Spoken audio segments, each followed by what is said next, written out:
രാവിലത്തെ ഇഡ്ഡലി മാവ് ബാക്കിയുണ്ടെങ്കിൽ നമുക്ക് തയ്യാറാക്കാം ഒരു അടിപൊളി ബണ്ണപ്പം കേട്ടോ. അപ്പോൾ എന്തായാലും ഞാൻ ഇഡ്ഡലി മാവ് ബാക്കിയുള്ള ഇഡ്ഡലി മാവിൽ കുറച്ച് ഈസ്റ്റ് കൂടി ചേർത്തതാണ്.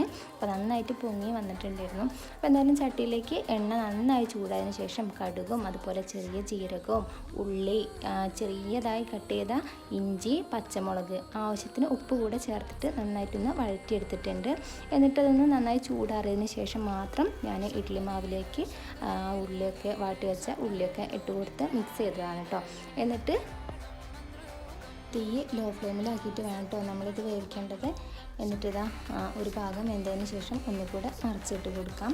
അപ്പോൾ ഇതാ നല്ല സോഫ്റ്റ് ആയിട്ടുള്ള നമ്മുടെ ബണ്ണപ്പം റെഡി ആയിട്ടുണ്ട് കേട്ടോ.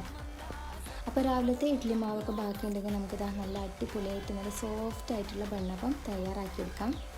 അപ്പോൾ എന്തായാലും എല്ലാവരും ഒന്ന് ട്രൈ ചെയ്ത് നോക്കുക.